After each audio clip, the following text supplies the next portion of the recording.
નમસ્કાર વિદ્યાર્થી મિત્રો, દ્વારકાધીશ એજ્યુકેશન પોઈન્ટ ચેનલની અંદર હું સાગર રાજપૂત તમામ વિદ્યાર્થીઓનું હાર્દિક સ્વાગત કરું છું, વેલકમ કરું છું। તો હવે આજે આપણે ધોરણ 10 ની અંદર, કયા ધોરણની અંદર?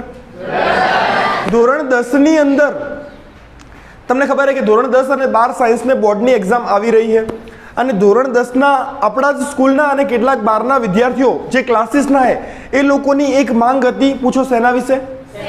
હાથ આગળ પૂછો શેના વિશે? प्रमेय विषय। भाई प्रमेय विषयની માંગ હતી કે સર પ્રમેય મોસ્ટ આઈએમપી કયા છે, કયા પ્રમેય કરીશું અને કયા પ્રમેય એક્ઝામની અંદર પૂછાશે, તો બસ એ જ પ્રશ્નનું સોલ્યુશન તમારી વચ્ચે લઈને આવી રહ્યા છે આપણા મેહુલભાઈ પ્રજાપતિ સર। કયા સર? થોડું જોરથી બોલો। મેહુલભાઈ પ્રજાપતિ સર, તો તમારી બેસુમાર તાલીઓ સાથે હું આજે ઇન્વાઇટ કરીશ મેહુલભાઈ Prajapati sir. Super, welcome sir. તો હવે હું તમારો વધારે સમય ના બગાડતા આપણે લેક્ચરને સ્ટાર્ટ કરીશું અને હું માઇક હેન્ડઓવર કરીશ। સાગર સાહેબ, પહેલા તો ગુડ મોર્નિંગ। થોડા જોરથી બોલો, ગુડ મોર્નિંગ। ચલો, પહેલા તો આપણે ધોરણ 10 ની અંદર સૌથી મોસ્ટ ઇમ્પોર્ટન્ટ એવા પ્રમેય, કયો પહેલો પ્રમેય આવશે? પાયથાગોરસ પ્રમેય। કયો આવશે? પાયથાગોરસ પ્રમેય। તો પહેલા તો તમને પાયથાગોરસ પ્રમેયનું પૂરેપૂરું વિધાન આવડવું જોઈએ। તો ચલો પહેલા તો આપણે વિધાનથી શરૂઆત કરીએ કે વિધાન શું છે પાયથાગોરસ પ્રમેયનું। તો ચલો ભાઈ વિધાન જોઈએ। તો વિધાન એવું છે કે કોઈપણ કાટકોણ ત્રિકોણમાં કે કાટકોણ ત્રિકોણ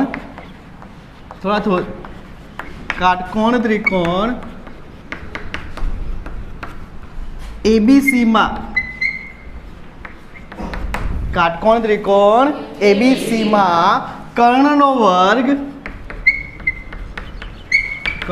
વર્ગ બાકીની બંને બાજુઓના વર્ગોના સમપ્રમાણમાં હોય છે।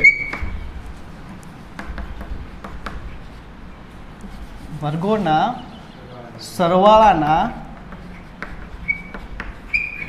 બરાબર થાય છે। ચલો, તો વિધાન છે આપણું એવું કે કાટકોણ ત્રિકોણમાં, કેવા ત્રિકોણમાં? કાટકોણ ત્રિકોણમાં કયો ત્રિકોણ આપેલો છે? ત્રિકોણ એબીસી। ત્રિકોણ એબીસીમાં કર્ણનો વર્ગ। તો પહેલા તો આપણે સમજવું પડે કે કાટકોણ ત્રિકોણ કેવો હશે કે જેની અંદર એક ખૂણો કેટલાનો હશે ભાઈ? કેટલાનો હશે? 90 નો હશે। ચલો, ત્રિકોણ કીધો છે એબીસી। ચલો ભાઈ, આની અંદર કાટખૂણાની એક્ઝેક્ટ સામેનો ખૂણો કયો કહેવાય? અરે, કાટખૂણાની એક્ઝેક્ટ સામેની બાજુ કઈ કહેવાય? કર્ણ કહેવાય। તો આને કહેશું આપણે કર્ણ। બાકીની બંને બાજુ, કઈ બાજુ છે બોલો? એબી। કઈ છે? કઈ બીજી છે? બીસી। આ બંનેના વર્ગના સરવાળાના સમપ્રમાણમાં થાય છે। ચલો પહેલા તો પક્ષ લખવું પડશે આપણે। પક્ષ શું છે? તો જે આપણને આપેલું છે, કયો ત્રિકોણ આપેલો છે? ત્રિકોણ એબીસી, કે ત્રિકોણ એબીસીમાં, ચલો ભાઈ ત્રિકોણ એબીસીમાં શું આપેલું છે? કાટકોણ આપેલો છે, મતલબ કે ખૂણો બી કેટલાનો આપ્યો છે? 90 નો। ખૂણો બી બરાબર 90°। બરાબર, ખબર પડશે આટલા સુધી? ચલો પછી સાધ્યનો મતલબ શું થાય ભાઈ?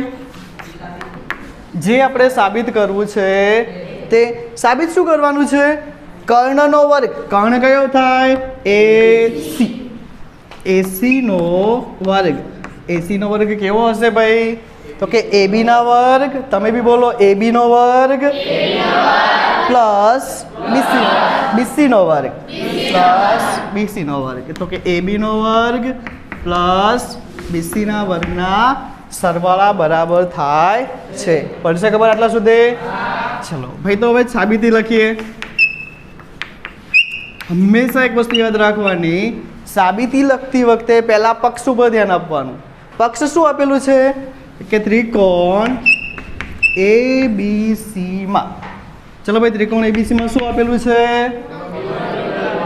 ખૂણો બી કેટલાનો છે? ખૂણો બી બરાબર 90°। ચલો, ક્યાંથી લખ્યું તમે આ? તો ક્યાંથી લખ્યું? તો કે પક્ષ ઉપરથી લખ્યું। આને આપો સમીકરણ નંબર 1। પડશે આટલા સુધી ખબર? હા। હવે જો સાબિત કરવું હોય તો તમારે કંઈક ના કંઈક નવી રચના કરવી પડે. કંઈક ના કંઈક નવી રચના કરવી પડે. તો કંઈક નવી રચના કરવા માટે થોડો ત્રિકોણને આપણે થોડો ઝૂમ કરીને મોટો દોરીશું, જેથી આપણને પૂરેપૂરો ખ્યાલ આવે. ત્રિકોણ ABC. ચલો, ખૂણા B માંથી એક વેધ દોરીએ. શું દોરશો? થોડા જોરથી બોલો, શું દોરશો? વેધ. વેધ હંમેશા પાયાને કેટલાના ખૂણે છેદે? 90ના ખૂણે છેદે. ચલો, આ વેધને નામ આપીએ વેધ BD. તો લખવું પડશે કે ખૂણા B માંથી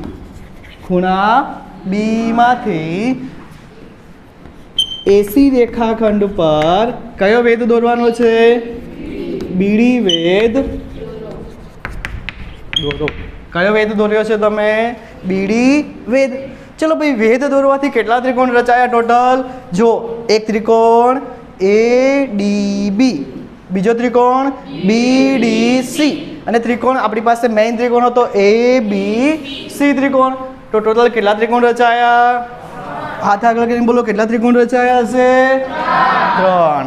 તો ચલો ભાઈ, આપણે તો લખી શકીએ. આપણે શીખી ગયા કે અહીં ત્રિકોણ ABC, આપણો મૂળ ત્રિકોણ ABC કોને સમપ્રમાણ થશે? ADB ને સમરૂપ છે ત્રિકોણ ADB. ક્યાંથી લખ્યું ભાઈ આવું? પ્રશ્ન થાય કે ના થાય? ક્યાંથી લખી લાય આવું? તો આવું તો તમે શીખી ગયા હતા પ્રમેય નંબર 6.7માં. પ્રમેય નંબર 6.7માં તમે જોયું હતું કે જ્યારે એક ત્રિકોણની અંદર બીજો વેધ દોરવામાં આવે ત્યારે બનતા બંને ત્રિકોણ આપણા મૂળ ત્રિકોણને કેવા થશે? બોલો, સમપ્રમાણ થશે. કેવા થશે? સમપ્રમાણ થશે. ચલો, હવે આના ઉપરથી તમે લખી શકો, જો બંને ત્રિકોણો સમરૂપ હોય તો તેમની બાજુઓના ગુણોત્તર કેવા થશે? સરખા થશે. તો ચલો ભાઈ, આમાંથી લઈએ બાજુ AB.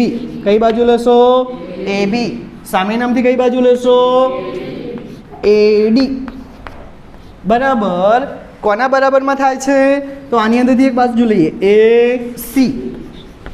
આમાંથી પણ એક બાજુ લઈએ AB. કઈ બાજુ લેશો? AB. ચલો, બંને બાજુ ચોકડી ગુણાકાર કરજો. AB ઇન્ટુ AB એટલે શું બની જશે? AB નો વર્ગ. AB નો વર્ગ કોના બરાબર થશે ભાઈ? AD into AC. આને આપી દો સમીકરણ નંબર 2. પડશે ખબર આટલા સુધી? હા, ઓકે.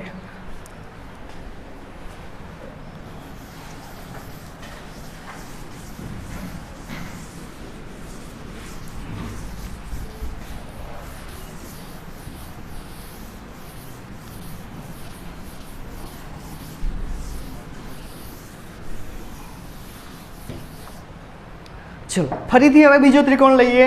ત્રિકોણ ABC બીજા કોને સમરૂપ થશે? જો, શરૂઆત ક્યાંથી કરી હતી?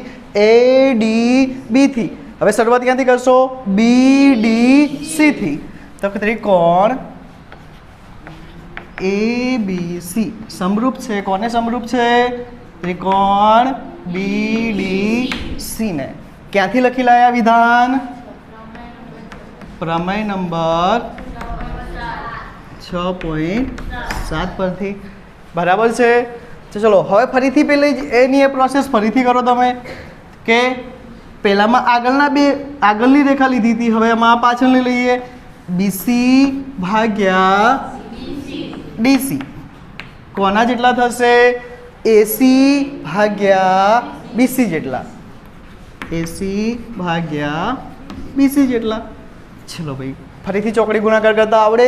BC ઇન્ટુ BC શું થશે? BC નો વર્ગ. BC નો વર્ગ કોના જેટલો થશે? AC into DC. થોડા જોરથી બોલો, AC into DC. AC into DC. આને આપો સમીકરણ નંબર 3. હવે જો સમીકરણ 3 અને સમીકરણ 2. સમીકરણ 2 અને સમીકરણ 3 નો શું કરી દેશો તમે? ફરીથી સરવાળો. સમીકરણ 2 અને સમીકરણ 3નો શું કરશો? સરવાળો. એ સરવાળો કરવામાં એક વસ્તુ ધ્યાન રાખવાની, ડાબી બાજુનો સરવાળો કઈ બાજુ કરશો? ડાબી બાજુનો સરવાળો ડાબી બાજુ, તો કે એબીનો વર્ગ પ્લસ બીસીનો વર્ગ કોના જેટલો થશે? તો કે એડી ઇન્ટુ એસી, એડી ઇન્ટુ એસી પ્લસ એસી ઇન્ટુ ડીસી, એસી ઇન્ટુ ડીસી. હવે સામેની બાજુ ધ્યાનથી જોજો, થોડા કંઈ કોમન નીકળે છે ભાઈ આમાંથી? શું કોમન નીકળે છે? થોડા જોરથી બોલો. શું નીકળે છે? એસી. તો એસીને પહેલાં કોમન કાઢી દો. વધશે શું કૌંસમાં? એડી. બીજું શું વધે છે? ડીસી. ચલો ભાઈ જુઓ, આગળ જોઈએ. હવે પ્રશ્ન એ થાય કે એડી વત્તા ડીસી, એડી વત્તા ડીસી મતલબ કે એ થી ડી આવો, ડી થી ક્યાં જાઓ? સી જાઓ. આ તો ભાઈ કોના જેવી વાત થઈ? થરાથી ડીસા આવો, ડીસાથી ક્યાં જાઓ? પાલનપુર. તો હકીકતમાં તમે થરાથી ક્યાં આવ્યા કહેવાય? પાલનપુર આવ્યા કહેવાય. તો કે એ થી ડી આવો, ડી થી ક્યાં આવો? સી સુધી. તો હકીકતમાં તમે કેટલું સ્થાનાંતર કર્યું છે? એ થી સી સુધી. તો પછી આની જગ્યાએ તો તમે લખી શકો એસી. ક્યાંથી લખ્યું તમે? તો લખવાનું કે આકૃતિ પરથી. ક્યાંથી લખ્યું? આકૃતિ પરથી. એસી ઇન્ટુ એસી, એસી ઇન્ટુ એસી થાય શું? એસીનો વર્ગ. આપણે શું સાબિત કરવા નીકળ્યા હતા? એબીનો વર્ગ પ્લસ બીસીનો વર્ગ ભાઈ કોના જેટલો થવો જોઈએ? એસીના વર્ગ જેવો. થઈ ગયો. હવે તમારું સાધ્ય ચેક કરો. એબીનો વર્ગ પ્લસ બીસીનો વર્ગ ભાઈ કોના જેટલો થાય છે? એસીના વર્ગ જેટલો. બરાબર એ પડશે ખબર? ચલો ઓકે.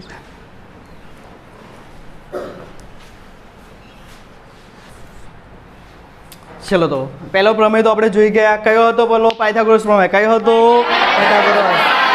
પાયથાગોરસ પ્રમેયની અંદર આપણને શું આપેલું હતું? કાટકોણ બી, ત્રિકોણ એબીસી કેવો હતો? બોલો કાટકોણ હતો. કેવો હતો? ત્રિકોણ એબીસી કાટકોણ આપ્યો હતો. મતલબ કે એમાં ખૂણો બી કેટલાનો આપ્યો હતો? 90નો. જો ખૂણો બી 90નો આપેલો હોય અને આપણે સાબિત કરવાનું હોય કે એબીનો વર્ગ પ્લસ બીસીનો વર્ગ કોના જેટલો થાય? એસીના વર્ગ જેટલો. તો કયો પ્રમેય લખવાનો તમારે? પાયથાગોરસ. પણ હવે વાત કરીશું, કોની વાત કરીશું? પાયથાગોરસના પ્રતિપ્રમેયની. કોના? પ્રતિપ્રમેયની. તો પ્રતિપ્રમેય એક્ઝેક્ટ આનાથી કેવો હશે? થોડોક વિરોધી હશે. શું હશે? થોડો વિરોધી. આપેલું હશે કંઈક અલગ, સાબિત કરવાનું હશે કંઈક અલગ. મતલબ કે તમને આપેલું હશે એબીનો વર્ગ પ્લસ બીસીનો વર્ગ કોના જેટલો થાય છે? એસીના વર્ગ જેટલો. એબીનો વર્ગ અને બીસીનો વર્ગ એસીના વર્ગ જેટલો થાય છે. તમારે સાબિત શું કરવાનું છે? જો ભાઈ આટલું થતું હોય તો આવા ત્રિકોણમાં ખૂણો બી કેટલાનો થશે? 90નો. ફરીથી ધ્યાન આપજો, ફરીથી ધ્યાન આપજો, કન્ફ્યુઝ થતા નહીં. પાયથાગોરસ પ્રમેય હોય તો કાટકોણ શબ્દ વિધાનની અંદર સૌ પ્રથમ પહેલી લાઈનમાં હશે. કઈ લાઈનમાં હશે? અને જો પ્રતિપ પ્રમેય હશે તો કાટકોણ શબ્દ ક્યાં હશે? બોલો છેલ્લી લાઈનમાં. ક્યાં હશે? છેલ્લી લાઈનમાં. તો ફરીથી એક વખત જોજો, ફરીથી એકવાર જોજો. પાયથાગોરસ પ્રમેયની અંદર કાટકોણ શબ્દ એ કઈ લાઈનમાં હશે? વિધાનની પહેલી લાઈનમાં. પ્રતિપ પ્રમેયમાં કાટકોણ શબ્દ કઈ લાઈનમાં હશે? વિધાનની છેલ્લી લાઈનમાં. તો ખબર પડશે પાયથાગોરસ ક્યારે લખવાનો અને પ્રતિપ્રમેય ક્યારે લખવાનો. પ્રતિપ્રમેય ત્યારે જ લખવાનો જ્યારે કાટકોણ આપણે સાબિત કરવાનો હોય. તો ભાઈ આનું વિધાન શું થશે? તો કે આનું વિધાન એવું થશે કે જો કોઈ ત્રિકોણમાં, જો કોઈ ત્રિકોણમાં એક બાજુનો વર્ગ, કેટલી બાજુનો વર્ગ? એક બાજુનો વર્ગ બાકીની બંને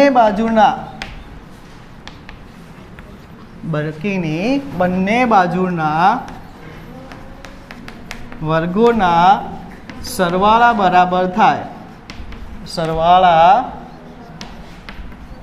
બરાબર થાય તો પ્રથમ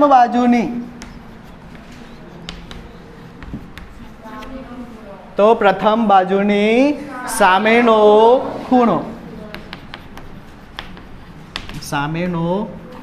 કયો હશે? કયો સાબિત કરવાનો છે આપણે? કાટકોણ છે, મતલબ કે કાટખૂણો છે. જો ફરીથી વાંચજો, સમજજો વિધાનને. જો કોઈ ત્રિકોણમાં એક બાજુનો વર્ગ, કેટલી બાજુનો વર્ગ? એક બાજુનો વર્ગ બાકીની બંને બાજુના વર્ગોના સરવાળા બરાબર થાય તો પ્રથમ બાજુની, કઈ બાજુની? પ્રથમ બાજુની સામેનો ખૂણો કયો હશે? કાટકોણ. તો ફરીથી યાદ કરો પ્રતિપ્રમેયનું વિધાન. જો કાટખૂણો શબ્દ છેલ્લી લાઈનમાં આવે તો કયો પ્રમેય હશે? પ્રતિપ્રમેય. પણ આ કાટકોણ શબ્દ જો પહેલી લાઈનમાં આવી જાય તો પાયથાગોરસનો પ્રમેય. યાદ રહેશે? ચાલો તાર હવે લખીએ આના ઉપરથી પક્ષ. તો ભાઈ પક્ષનો મતલબ શું થાય? જે વિધાનમાં આપણને આપેલું છે તે. ચલો આપેલું શું છે? એક તો આપેલું છે આપણને ત્રિકોણમાં પણ શું આપેલું છે? એક બાજુનો વર્ગ. તો પહેલાં તો આપણે એક આકૃતિ દોરીને સમજી લઈએ. શું આપેલું છે? એક ત્રિકોણ આપ્યો છે. આ ત્રિકોણને આપણે કોઈ બી ધારી શકીએ. આપણે ધારીએ ABC ત્રિકોણ. એક બાજુનો વર્ગ. ચલો કઈ બાજુ લેશો? AC નો વર્ગ. તો પક્ષ લખીએ. AC નો વર્ગ કોના જેટલો થાય છે? જો વાંચો બંને બાકીની બંને બાજુ કઈ બધી? AB અને BC. બંને બાજુના શું લેવાના? વર્ગો. ચલો બંને બાજુના વર્ગ કરો. AB નો વર્ગ અને BC નો વર્ગ. આ બંનેનો શું કરવાનો છે તમારે? સરવાળો. આના બરાબરમાં થાય છે. ચલો ભાઈ સાધ્ય શું આપેલું છે? શું સાબિત કરવાનું છે આપણે? કે પ્રથમ બાજુ કઈ લીધી છે? AC. AC ની સામે કયો ખૂણો આવ્યો? ખૂણો B. તો કે ખૂણો B કેવો સાબિત કરવાનો છે? ખૂણો B કાટકોણ છે. ખૂણો B કેવો છે? કાટકોણ છે. ચલો ભાઈ સાબિતી લખીએ. સાબિતી લખતી વખતે હંમેશા ધ્યાન રાખવાનું, પહેલાં શું આવવું જોઈએ? પક્ષમાં જે વિધાન આપેલું છે તે. તો પહેલાં તો આપેલું કે ત્રિકોણ ABCમાં શું છે? તો કે AC નો વર્ગ કોના જેટલો થાય છે? AB ના વર્ગ પ્લસ BC ના વર્ગ જેટલો. આને આપો સમીકરણ નંબર 1. ક્યાંથી લખી લાયા તમે? આ બધું ક્યાંથી લખી લાયા? પક્ષ ઉપરથી. તો કારણ લખી નાખો. આવું તો ક્યાં લખેલું છે? પક્ષમાં. આવું તો ક્યાં લખ્યું છે? વિશ્વા પક્ષમાં લખેલું છે. હવે પક્ષમાં લખ્યું તો છે, આપણે સાબિત કરવું છે કે ખૂણો બી કેવો છે? કાટકોણ છે. મતલબ કે સાબિત કરવા માટે કંઈક ના કંઈક રચના આપણે કરવી પડશે. કરવી જોઈએ કે ના કરવી જોઈએ? તો હવે રચનામાં શું કરશો તમે? તો કે રચનાની અંદર તમને એક ત્રિકોણ ABC તો આપેલો છે. ત્રિકોણ ABC. બાજુમાં બીજો ત્રિકોણ તમારે PQR એવો રચવાનો. શું રચવાનું? એ ત્રિકોણ PQR એવો રચો. ભાઈ કેવો રચશો? એવો રચો કે જેમાં ભાઈ ત્રિકોણ PQR માં શું ખાસિયત હોવી જોઈએ? પહેલાં તો કે ત્રિકોણ PQR એવો રચવાનો કે જેમાં PQ બાજુ કોના જેટલી થાય? PQ કોના જેટલી થાય? બોલો AB જેટલી. કોના જેટલી થશે? AB જેટલી. આને આપો સમીકરણ નંબર 2. બીજી ખાસિયત શું હોવી જોઈએ? QR કોના જેટલી હોવી જોઈએ? BC જેટલી. આને આપો સમીકરણ નંબર 3. અને ત્રીજી ખાસિયત શું હોવી જોઈએ? ખૂણો Q કેટલાનો લેવાનો છે ભાઈ? 90નો.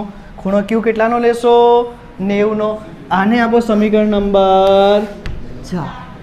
તો ભાઈ ચલો, જે શરતો તમે લખી છે એ શરતો પ્રમાણે તમે ત્રિકોણ રચી શકો કે ત્રિકોણ PQR એવો રચવાનો છે કે જેમાં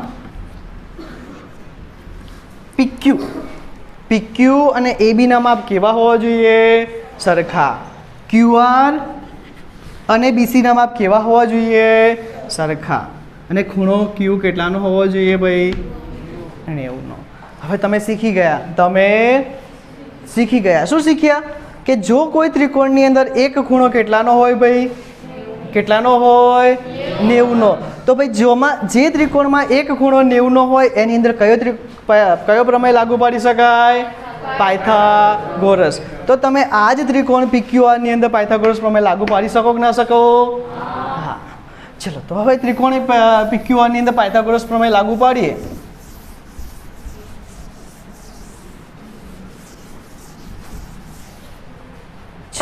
ત્રિકોણ PQR માં લખવાનું કે ત્રિકોણ PQR માં કયા સિદ્ધાંત પરથી? પાગોસી. પાગોસીનું ફૂલ ફોર્મ શું થશે? પાયથાગોરસ સિદ્ધાંત. પાગોસી પરથી શું લખી શકાશે? PQ અને PR નો વર્ગ એટલે કે કર્ણનો વર્ગ કોના જેટલો થાય? બાકીની બંને બાજુના વર્ગોના સરવાળા જેટલો. PQ નો વર્ગ પ્લસ QR નો વર્ગ. યાદ કરો સમીકરણ નંબર 2. કયું સમીકરણ નંબર 2? PQ કોના જેટલા હતા? તો PQ ની જગ્યાએ તમે શું લખી શકો? AB નો વર્ગ. QR કોના જેટલા હતા? QR કોના જેટલા છે? BC જેટલા. તો QR ની જગ્યાએ લખી નાખજો BC નો વર્ગ. હવે યાદ કરો સમીકરણ નંબર 1. AB નો વર્ગ પ્લસ BC નો વર્ગ ભાઈ કોના જેટલો થતો હતો? AB નો વર્ગ પ્લસ BC નો વર્ગ હકીકતમાં છે કોના જેટલો? AC ના વર્ગ જેટલો. તો આની જગ્યાએ તો શું લખી શકાય? AC નો વર્ગ. તો ભાઈ તમે લઈશું આયા PR નો વર્ગ થાય છે કોના જેટલો? AC ના વર્ગ જેટલો. તો PR બરાબર તો શું થાય છે? સામે વર્ગ કેન્સલ કરી દઈએ. શું કરી દેશો? કેન્સલ. તો PR કોના જેટલા થઈ ગયા? AC જેટલા. આને આપો સમીકરણ નંબર 5. ખબર પડશે આટલા સુધી? હા. ચલો હવે ત્રિકોણ PQR ને તમે ધ્યાનથી જુઓ. હવે ત્રિકોણ ABC અને PQR ને ધ્યાનથી થોડા જુઓ તો તમને ખબર પડશે.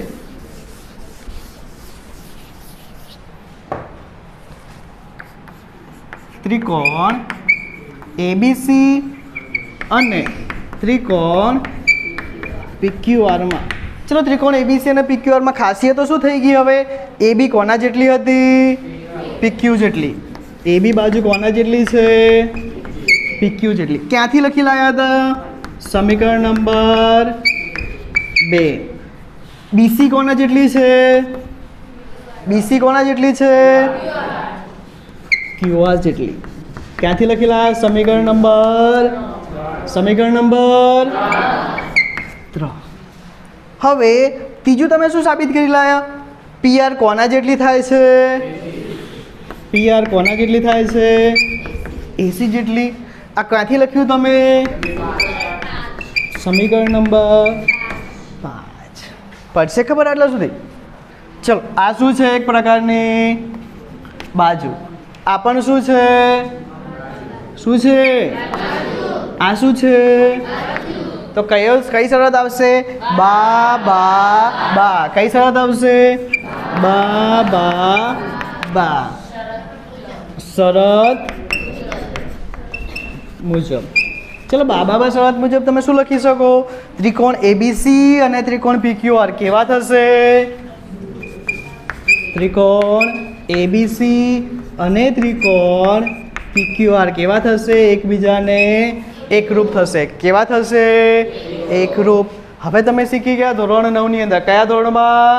ધોરણ 9માં કે એકરૂપ ત્રિકોણના બધા જ અંગો કેવા હોય? સરખા હોય. કેવા હશે? સરખા. તો તમે યાદ કરો કે એકરૂપ ત્રિકોણના જો બધા જ અંગો સરખા હોય તો ખૂણો બી, ધ્યાન રાખજો, ખૂણો બી અને ખૂણો ક્યુ પણ કેવા હશે? સરખા હશે. કેવા હશે? ખૂણો બી બરાબર છે ખૂણો ક્યુ. આ કયા નિયમ ઉપરથી તમે લખ્યું? તો તમારો નિયમ કયો આવશે? CP/CT. શું થશે? CP/CT. આ શરત તમે ધોરણ 9ની અંદર શીખી ગયા. કરસ્પોન્ડિંગ પાર્ટ ઓફ કન્ગ્રુઅન્ટ ટ્રાયેંગલ, મતલબ કે એકરૂપ ત્રિકોણના બધા જ અંગો કેવા હશે? સરખા હશે. ચલો, ખૂણો ક્યુ કેટલાનો ધાર્યો તો તમે? 90નો. તો ખૂણો બી પણ કેટલાનો થઈ ગયો? 90નો. અને જે ખૂણો 90નો હોય તેને શું કહેવાશે? ખૂણો બી કેવો છે? કાટકોણ છે. સાબિત શું કરવા નીકળ્યા હતા આપણે? ખૂણો બી કાટકોણ છે. સાબિત શું કરીને લાયા? ખૂણો બી કેવો છે? કાટકોણ છે. તો ફાવશે પ્રતિપ્રમેય હવે તમને? ઓકે.